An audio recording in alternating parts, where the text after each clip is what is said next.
Hey, beautiful friends. So, this week is a wrap, and I am so looking forward to tomorrow's beach day play date. Even if none of y'all show up, I am going to be there and I'm getting in that water and I'm just going to let all of this stress release. And so, I wanted to come on really quick. Couple things. So, you guys who were in my baby and me yoga class know that I survived that class teaching it with my toddler in the room, which was, to say the least, incredibly anxiety driven.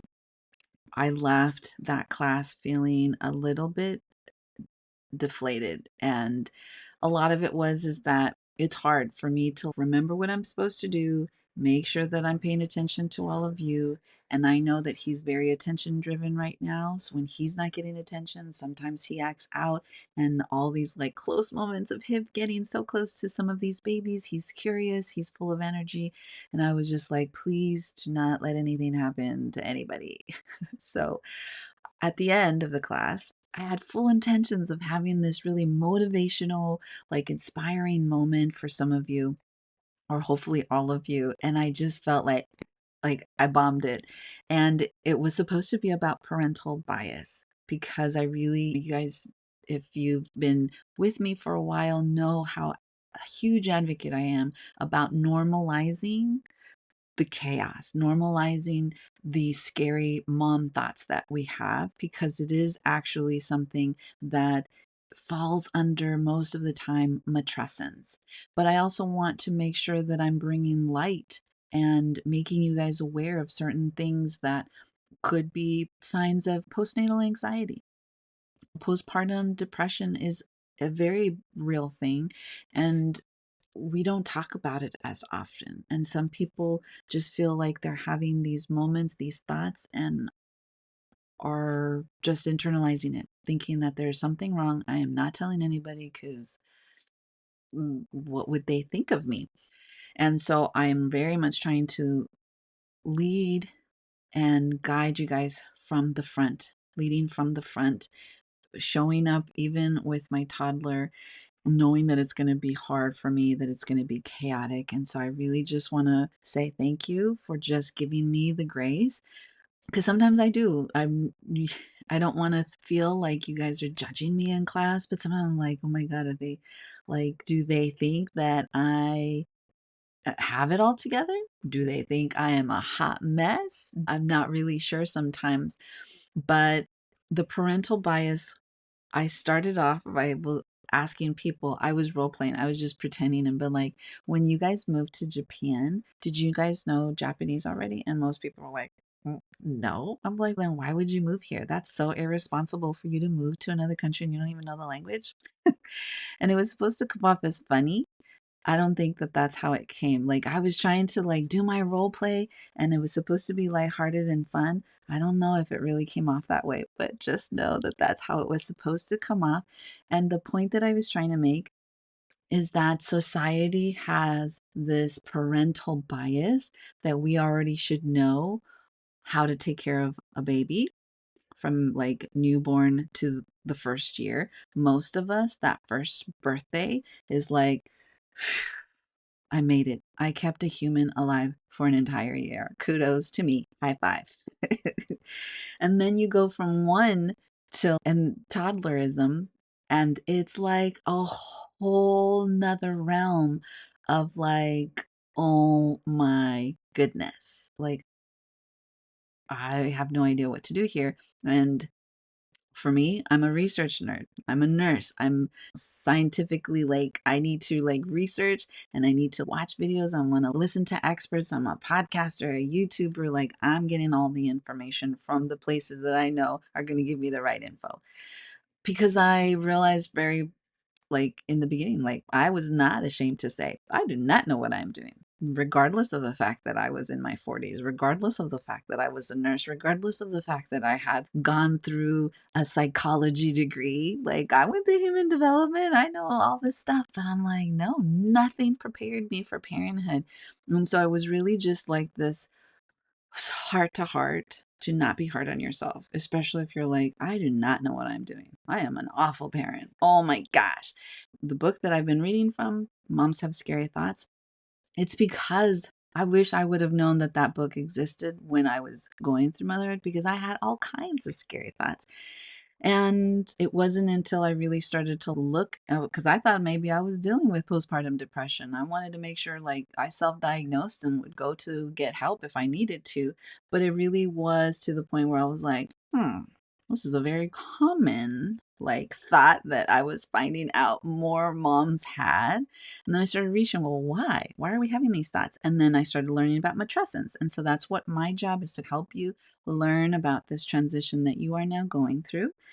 And so, in the light of all of this, I hope you guys got that message. I'm super advocate about being kind to everybody. Kindness will solve most problems, but it's more important for you to be kinder to yourself, especially during your motherhood. And I've been working with Denise to come up with a bunch of stuff that I want to give you guys out, because we're going into rainy season and I could totally see it in some parents' faces today in Toddler and Me Yoga, kind of that stress of having a toddler inside because it's been raining hard the last few days. And it's like we are about to enter into a whole month of that. So I really want to get you guys prepared. There are some things that are inevitable, and we are not here to stress about the things that we cannot control. We are here to talk about the things that we can. And so you guys are going to get an email with this. I'm going to send it out, and Denise is going to send it out. So we make sure that you guys both get it. And so the main thing is that May to June is basically our rainy season here in Okinawa. And this is more of a brief overview. It is long, but cabin fever is a big thing. Mood swings are going to happen. And a lot of that happens. It's a science thing. Less sun means that it can affect your serotonin levels. And overstimulation or understimulation from being inside, well, that starts to trigger some negative emotions in parents, okay?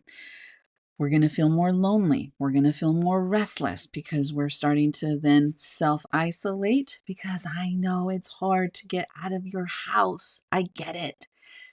A carrier, a diaper bag, an umbrella. You're trying to keep yourself from not getting wet while trying to keep your baby. And then if you're carrying more than one and you're trying to wrangle the kids, run, run, run, get in the house. What are you doing? They're jumping all over with their wet feet. They're taking their sweet time. Ooh, a puddle. I want to, I know.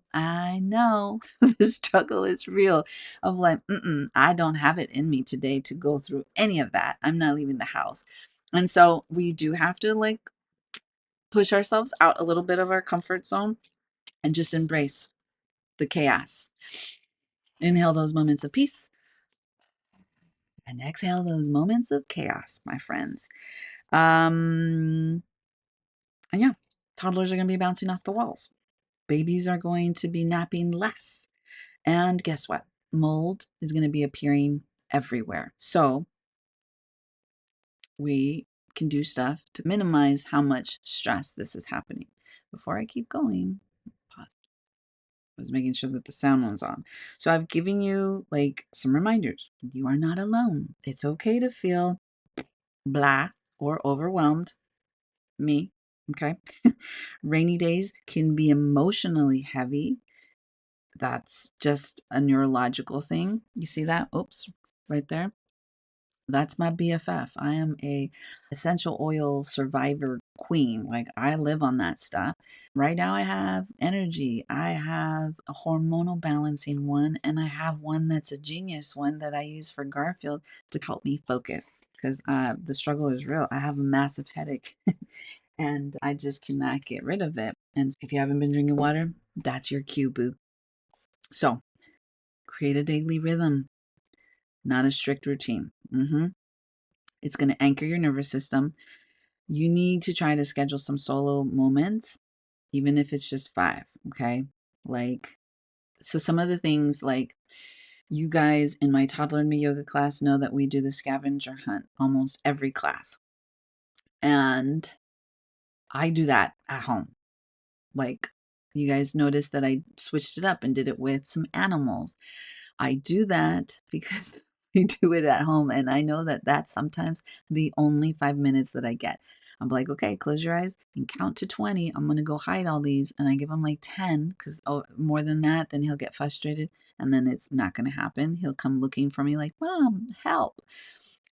And that gives me just that little bit of 5 minutes to take my deep breaths, to stretch, to do a sun salutation really quick in the kitchen, or to, like, doomsday scroll and just let my mind wander. Journaling works really well. I need to get back into it. And that yogi belly breath that you guys continuously work on every time you're in class. Okay. So I gave you some sensory bin ideas, some sing alongs. You guys now know my baby beluga. I'm happy to do a separate video so that you guys can do it with me if that's what it's going to take. So I give you some of the things. You guys should recognize them because we do them in class regularly. Some of you have gone through the baby massage. Do a baby massage, a touch game like the drizzle and the drop. I showed you guys how to do the itsy bitsy spider. You don't have to do it necessarily on their back, but it just helps because you can stretch your shoulders back, you can stretch your lower back while you're doing it. They can face you. It's not having to be something where they're on your back, but babies need tummy time. We did it and you guys saw me do it with Garfield. You can do it as a toddler, both of you both in Cobra, and then you do Itsy Bitsy Spider on their back. It's super, super cute. You can do obstacle courses with cushions, laundry baskets.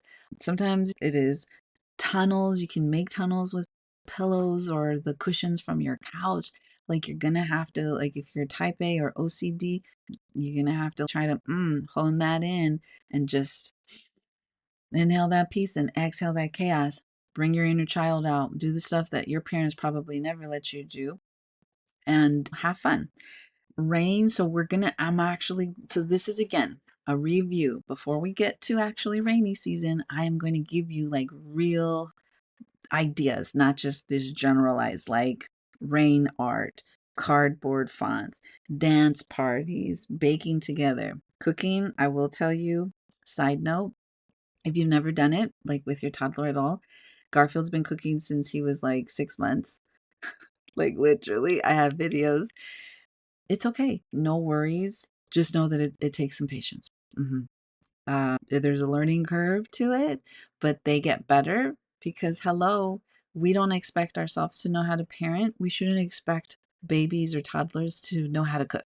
So it's very sensory overload for them. Like everything is like, ooh, touch this, put it in their mouth. Just keep that in mind, but super, super fun.